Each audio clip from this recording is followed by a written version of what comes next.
Hi, everybody. I'm Terese Genecco for NightlifeExchange.com, and I'm here with the fabulous Scott Evan Davis. Thank you.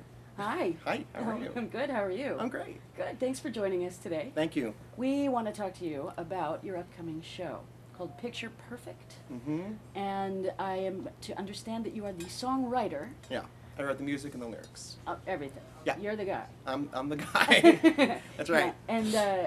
And this show is going to be featuring your music, and it's staged and directed by Lenny Watts. Lenny Watts. Mhm. Wonderful. And you have several entertainers and singers involved do. in this with I you. do. Why don't you tell us a little bit about the incarnation of the show, why you decided to do a cabaret show to begin with, and Yeah, how, right. how it's all Exactly. coming together for you. Okay, so I haven't been, on the writing scene very long. I've really only been doing it for about 2.5 years. And my album came out last year, Cautiously Optimistic, and I did just a ton of concerts that year. I did, went to Birdland, I did one in London and Ireland and Jersey and New York, and I just felt that the concert version of everything got a little, it's fun, but it's overdone, and it became time to develop it more. Okay. And they're so intricate little story songs that I always kind of saw them as more of a review anyway. And I found Lenny because I saw his show, and I loved it. Bloody Lenny Watts. Lenny Watts. Brilliant show. And I left the show and I said, wow, that he can structure a show. He's really good. He's very talented. And so I contacted him and we started working on it, and we had a meeting, and he said, we were talking about group numbers and things that I would need to write to kind of fill in the blanks, some new material too. And I came up with the title of Picture Perfect because so much about my songs and just life in general is not what it seems to be. Especially relationships. I mean, I've been in a ton, and some good, some bad, and we all have. And Mine were all good. Mine were all good, exactly. So, mine too. These are just, no, they haven't been. And the thing is, a lot of times the perfect relationship or the perfect situation or the perfect job is kind of what we always strive for. But the one thing everyone always tells us is that, hey, nobody's perfect. There's no perfection, just kind of work for it. And that's what I wanted to kind of showcase. So we came up with the idea of Picture Perfect, so I wrote a big opening number called Picture Perfect. Wonderful. And now we're just making it a review. All right. Yeah, So, developing it. Okay, so there's story songs, so They are story will there be songs. vignettes inside of the show and characters and relationships developing and changing? And Yeah, I mean, one of the things almost everyone who has, I've spoken to at length about my stuff after they've seen a concert is, what's that from? Is it from a show? No. But they're all kind of interrelated, and in one way they're linear, but I can't say that all the characters will be playing, the same, it's woman 1, woman 2, man 1, 2, 3. So they kind of are vignettes, but I think there's going to be a through line that makes them all existing in the same universe. Very Does that make nice. sense? Yeah, of course. Yeah, okay. Yeah, that's great. Good, because I Well- confused myself. No, you said you just started writing recently, within the last couple of years. Yes. So, do you have a musical background? No. Well, I taught myself to play the piano when I was 12. Okay. Taught yourself Mm-hmm. Yeah. to read music and the whole Yeah, thing? yeah. That's kind Yeah. of remarkable. Well, I was in high school. No, what we're talking about. I was in middle school, and we had one of those, one-day workshops where you can do, play with frogs. You can do wood shop, and you can. So of course I did the music thing, and the teacher put a staff on the chalkboard back before when we had chalkboards, but on a chalkboard, and she says, there are only 8 notes, and she showed us. Then she played them. And I just remember going home and saying, that's not hard. There's only 8 of them. How hard could it be? So I started teaching myself. Were you also good at math? No. Really? No. That's interesting, because No. math and music are very I interrelated. know, you know? and I just cannot do it. But I never was interested in writing songs. I was a singer-actor. Okay. So I became an equity performer, did stuff off Broadway, and I did tours until a couple years ago when I started writing. Because I had a dream about a mentor of mine who had passed away. Yeah, well, I went to AMDA, and my teacher at AMDA became a really great mentor, and he really taught me everything I think I know now about just musical theater and structure and all of that. and he passed away, but we had a bit of a falling out before he passed away. So it was very unresolved. So just a couple of years ago, as crazy cheesy as it sounds, I did have a dream about him, and in the dream he forgave me, and he hugged me, and he was humming while he hugged me. And I woke up the next day and I tried plunking out what it was he was humming, and that became Cautiously Optimistic, which became my first song. Wow.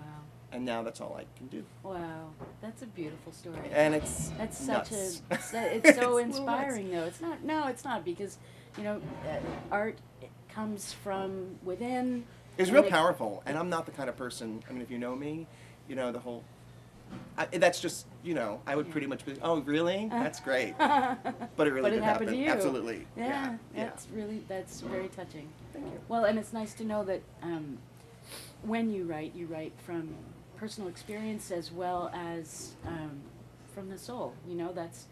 I'm imagining, and I've heard your work, and it does actually get inside when you're listening to it. Thank you. You very quickly capture the listener and take them, through that experience. Thank you. And That's very sweet. it's really, really powerful stuff. I hope so. And I mean- lighthearted too.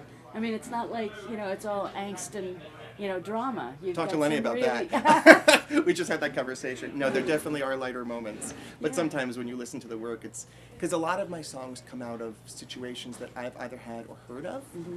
And I'm really fascinated by people and people's interactions with each other. Very And psychological exploration. yes, and also visceral, like how it makes us act and feel and what that leads to. And a lot of my stuff, are different facets of situations I've been in, even if it's not from the point of view of me. It's empathic kind of, Yeah, I like kind of examining what people do in certain situations. that's great. It's Well, kind of it's going to make for a very entertaining. I hope so. And involved evening. I hope so. I think there'd be a lot of interaction between your characters and your audience. Well, it'll be fun to watch it for the first time. You won't be playing the piano? No, my musical director is David Snyder. Oh, who we who's love. also my arranger, and I have to Amazing. say, he's been with me from the first song that I wrote. He's really nothing short of brilliant. We He is agree, right? so brilliant that he in this business, from what I've known of it so far, you can really find people that you collaborate with, forever, just once. People that you're not going to work with, or, just people. And he has been really one of the few people who, just from the beginning, he gets me more than anybody has, really.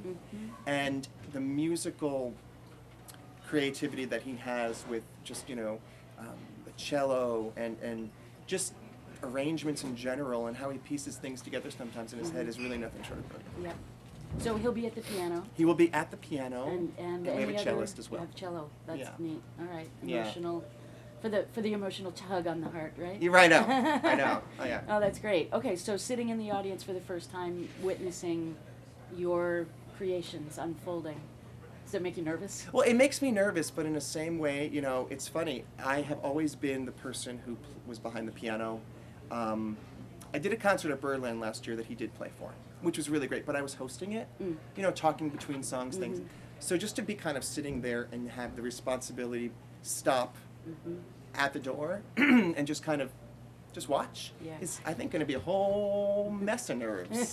Because you're not focused on performing, you're more Exactly. focused on watching everyone else watch. Yeah, and yes, exactly. What's the response going on around Yeah. you? Right, to your work? and I'm very excited about that because Yeah. I haven't really been able to experience a lot of this stuff firsthand. I've watched it on video, and you can kind of learn. Oh, I should change that, or But just to watch it, and Unfold. Yeah. especially kind of put together in this way. Yeah, I get that. As a performer myself, I wrote a play and had it produced and directed by someone else, and there I was watching people watch my work. Did you feel out of control? Yeah, completely. Did you like it? No. No, not at all. Yeah, I don't know if I will either. No, We'll I see. freaked out. I Yeah. freaked out the whole time. I was just like, but at the That's end funny. of it, it was still a very cathartic experience for me too, as the creator, and then to just sit back and watch what everybody else did with it and what people think about it. Yeah. It's Well, the role that I've taken on now is much more of a producer, I would imagine. Just scheduling things and making sure everyone's there and happy, and because the creative stuff is in other people's hands, Yeah. and I'm still there if things need to change. Like today I just changed something, but I'm really excited about it. Great. So let's tell people where they can find this. No. I don't want you to come. It's just It's for a me. mystery. No, it's at the Duplex. It's it opens March 9th, which is a Saturday at 7. Mm-hmm. And then it's the 17th and the 24th of March, which are both Sundays at 7. Okay. And if you go to my website, which is scottevandavis.com, Okay. there's a link to, there's a trailer, like a promo for the, That which was Adam really Shapiro great. did that, right? Adam Shapiro did it, Yeah, which it's I great. need to plug him for Yeah, a go second. ahead. It's a great piece. Let me tell you something. He came in, he sat for 3 hours for a rehearsal. He hadn't watched us before. Mm-hmm. He talked to me, and he interviewed everyone separately. I had no idea what was happening because I was playing.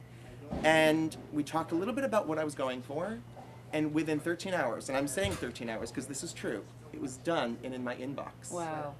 And I honestly, I mean, I'm a very visual person, and I truly believe that, having somebody be able to see something before they even go is great sometimes.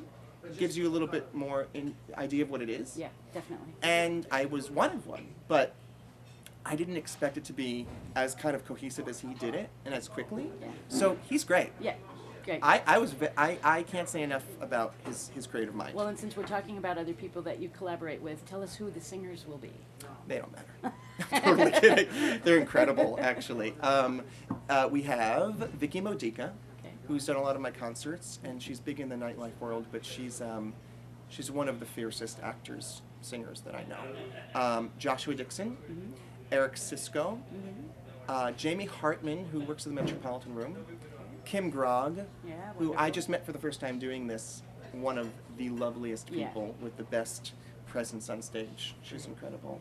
And I think that was everybody, yes? That was 5? Yeah. That was 5. Yes. Yeah. Yeah. Great. Vicky Modica, Kim Grog, Jamie Hartman, Eric Sisko, Joshua Dixon. You got him. I got it. All right, great. Yeah. Well, So we're I'm very looking excited about it. forward to seeing the show. Thank you so and, much.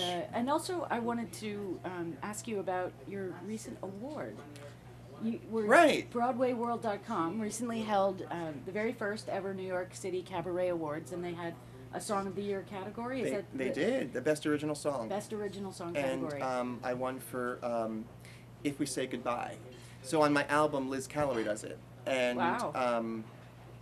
in the show, in Picture Perfect, it's actually Eric Sisko singing it. It's a guy song. So one of the other great things about this has been we've been able to take things that my work has kind of been done as and kind of twist it up a little bit, Very nice. which is great. Yeah. But yeah, the award ceremony is February 21st, and I mean, people, Ben Vereen, Jason Robert Brown, they're all You're in performing. great so. company. I know. Yeah, congratulations. Thank you very much. Is that your first songwriting award ever? I work. I also write musicals for children, and I work with autistic children. And I wrote a musical last year called Powerful Day, and MTI, Musical Theater International, presented me with it's called the Courage in Theater Award, just for that show with them. I'm working with them again this year, but Great. other than that, no. Well, that's great, though. I know. You're in 2 years. Come on, you already got a show going. You got Please. awards under your belt. I know, right? So you do write for musical theater. So you think I do. I do. Do you see Yes. a show brewing in you? Well, I am curious to see this development of it because I've always thought that I want this to have a book attached to it, but I haven't been able to find what the story is. Okay. So maybe this is a stepping stone. Great. We'll see. Picture perfect. Picture perfect. Scott Little perfect. Evan Davis. Thank you very for much. joining- You're welcome.